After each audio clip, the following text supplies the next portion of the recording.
this section, we're going to begin our discussion of macronutrients, carbohydrates. Macronutrients are those which are needed in larger quantities on a regular basis, and the carbohydrates is our first group we'll be discussing. So when you hear the word carb, what do you really think of? Are you thinking of weight gain? Are you thinking of pasta, perhaps? And I'm hoping in this section I dispel some of the myths about carbohydrates and explain really why we do need to consume carbohydrates for energy and really discover the different food sources. So what are carbohydrates? These are nutrients composed of carbon, hydrogen, and oxygen. And as I mentioned, yes, glucose is an essential form of energy for the body. Foods that contain carbohydrate are any foods which contain starch or sugar, and we'll look more specifically at these foods in a little bit here. And is sugar really that bad for you? Of course, more discussion on sugar to come. Carbohydrates are really the ideal and preferred energy source for the body. They feed the brain and the nervous system. Carbohydrates are divided into classes based on their size. Simple carbohydrates, or simple sugars, are 1 or 2 sugar molecules long, and complex carbohydrates are what we call polysaccharide structures, or many sugars long, and these include starch and fiber.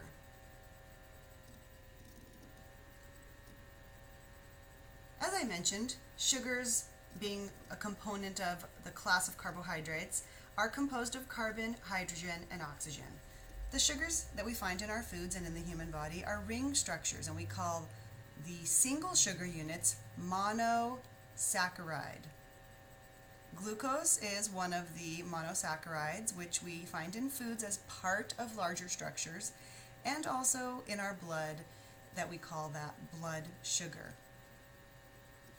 Fructose is a monosaccharide, which is found in fruit and honey. And galactose is also a monosaccharide, which is part of milk sugar.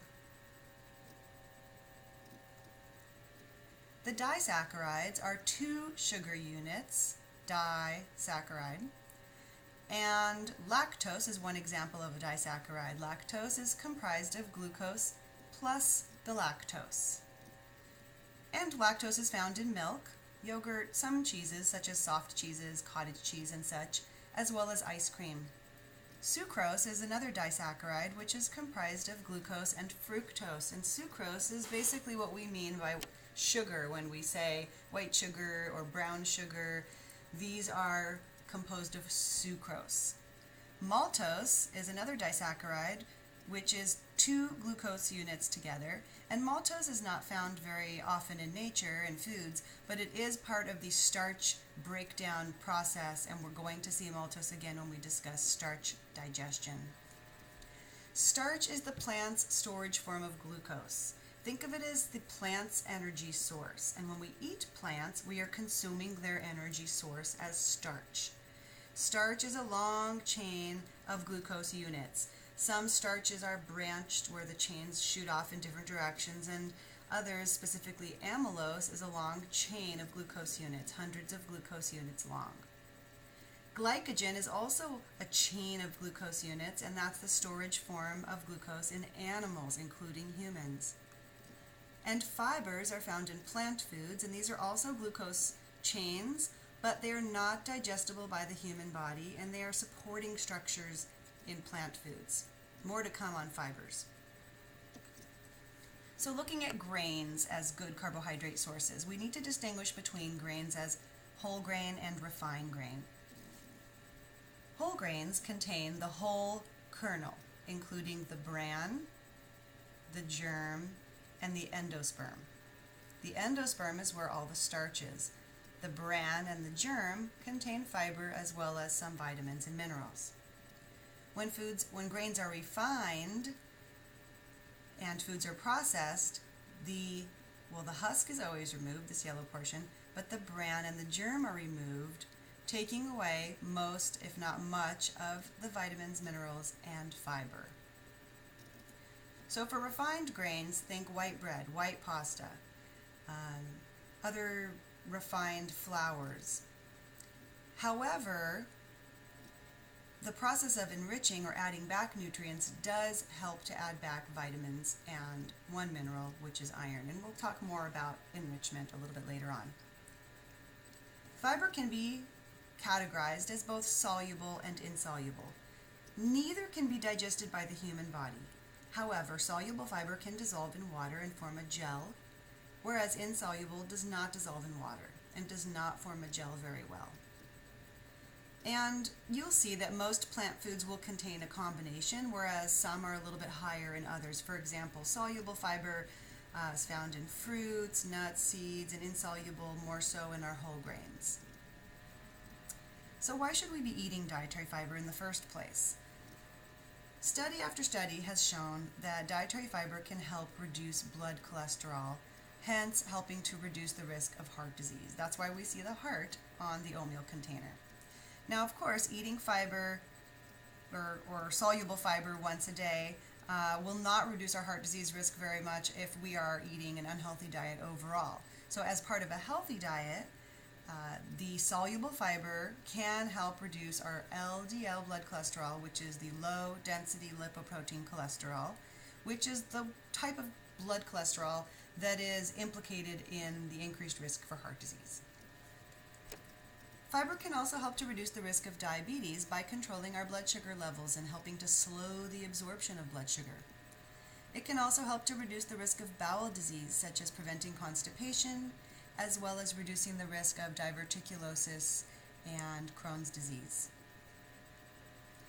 Fiber can also help promote a healthy body weight by helping us to feel full.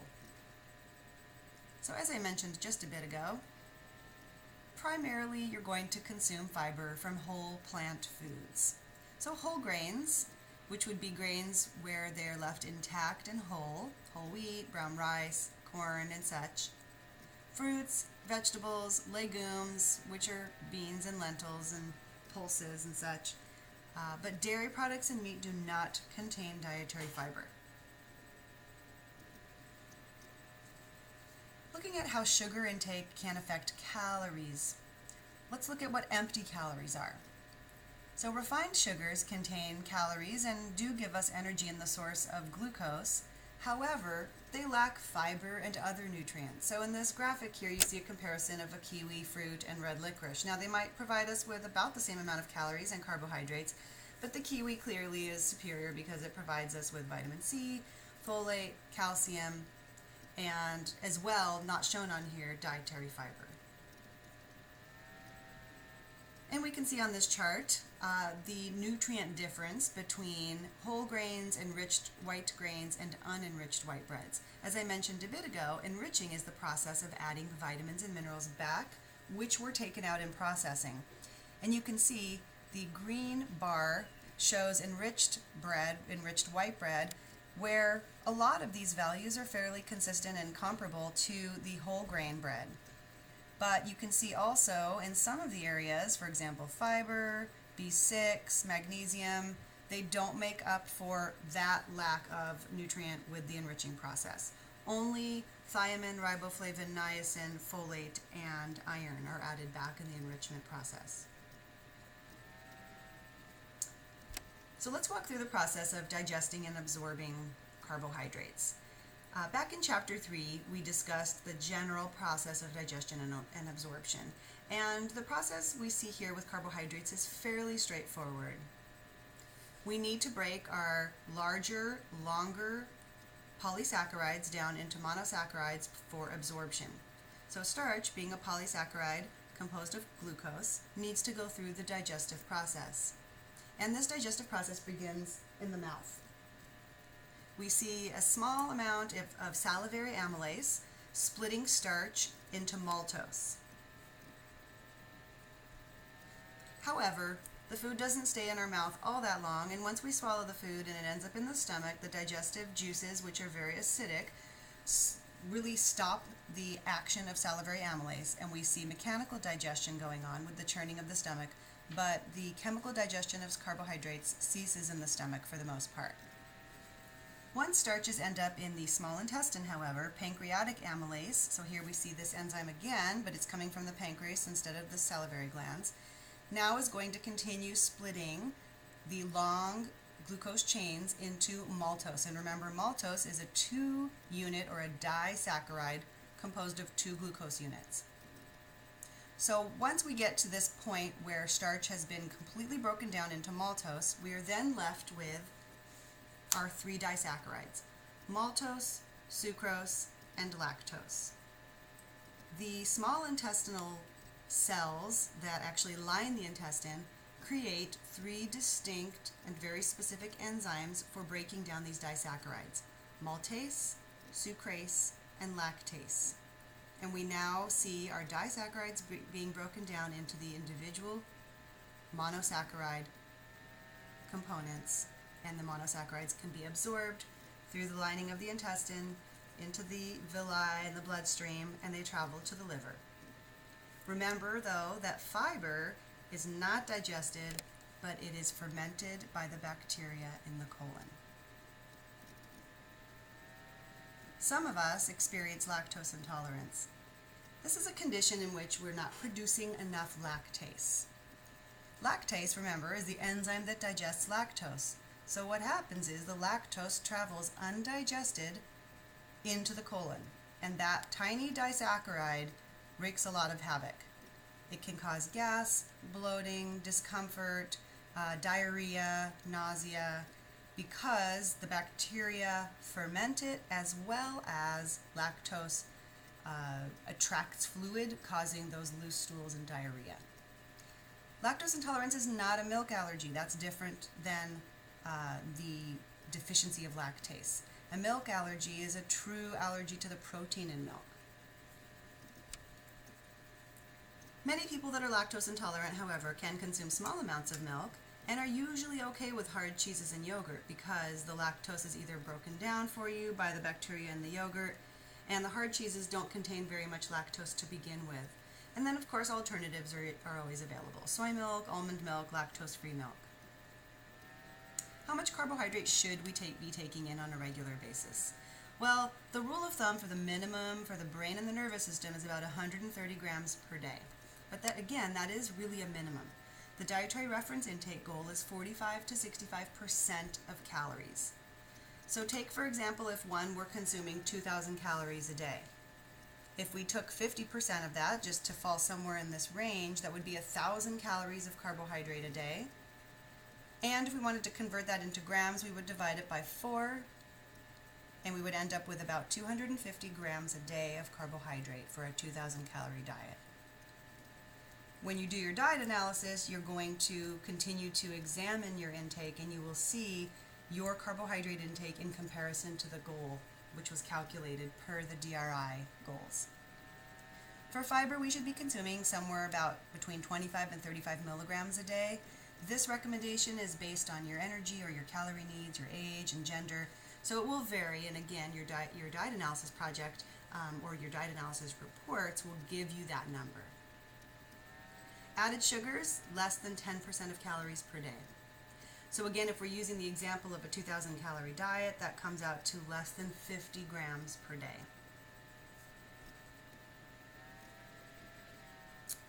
Part of the discussion with sugar really can't be complete unless we talk a little bit about high fructose corn syrup, and really, what is it? Well, it's basically a cheap and easy to store sweetener that is created through the processing of corn syrup and adding fructose to make it extremely sweet. And high fructose corn syrup is found in a variety of processed foods, most notably soda and other sweetened beverages, cookies, as well as candy. The controversy has been waging for many years, however, of is high fructose corn syrup really worse for you than sucrose? And there's not a lot of clear answers just yet on this line. In fact, there's research that can prove on either end of the story here that in some cases it does appear that high fructose corn syrup does promote the storage of visceral or abdominal fat, and does not sort of satisfy our hunger as well as sucrose. So it inhibits satiation. Again, satiation is the process of feeling full. So the newer research is saying perhaps high fructose corn syrup is somewhat more detrimental than sucrose. But one thing to consider is that processed foods are high in high fructose corn syrup. And as Americans, if we overdo our intake of processed foods, we're likely going to see the health detriments. And we can see the obesity epidemic rising along with the high fructose corn syrup intake per year.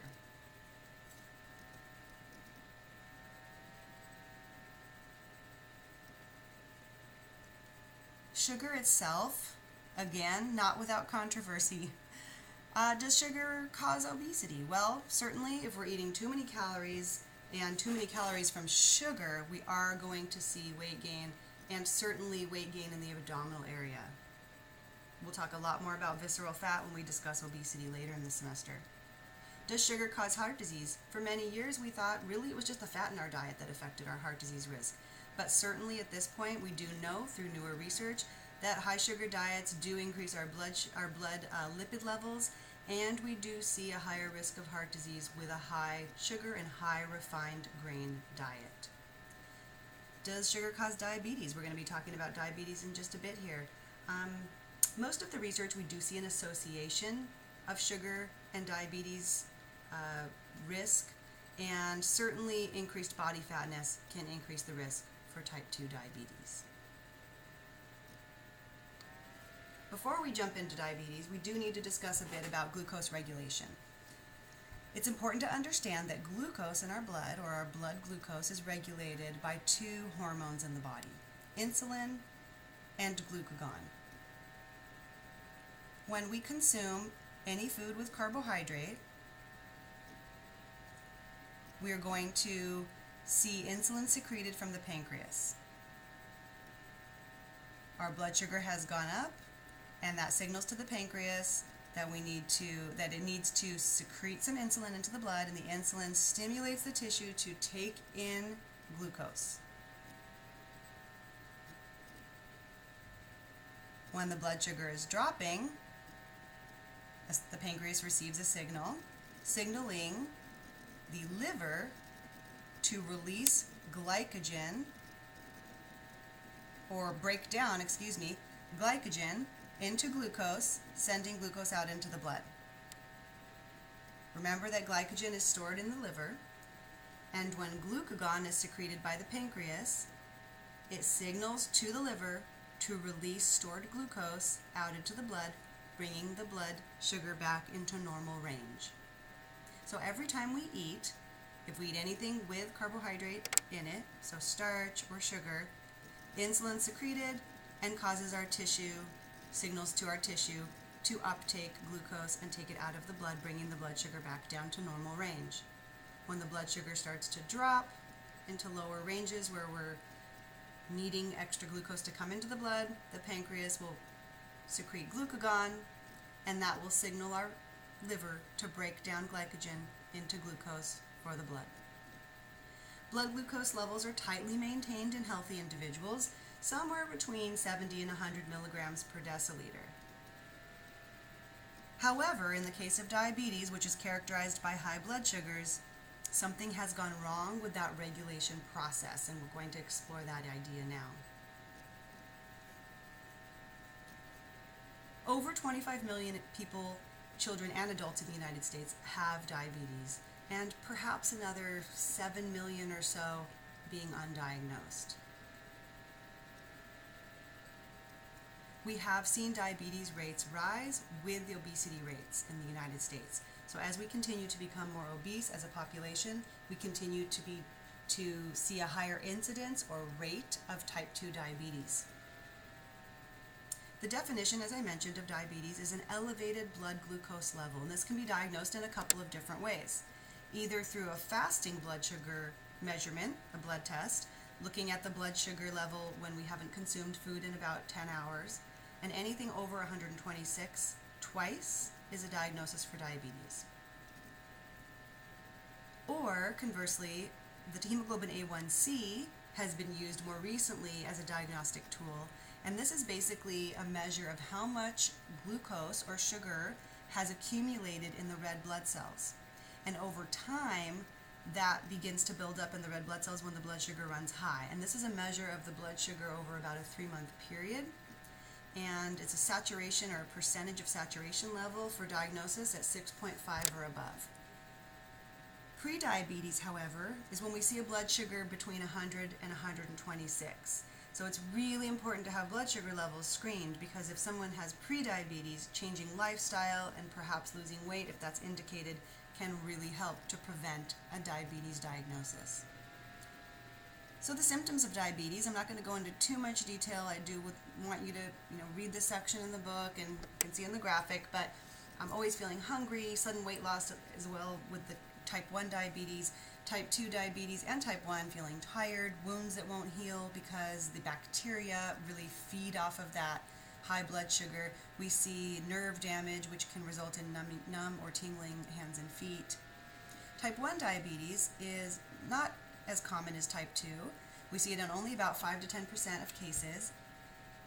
It develops early in life, usually before the age of 20 to 25, and it's caused by an autoimmune disorder in which the person's own immune system attacks the pancreas and we lose the ability to produce insulin.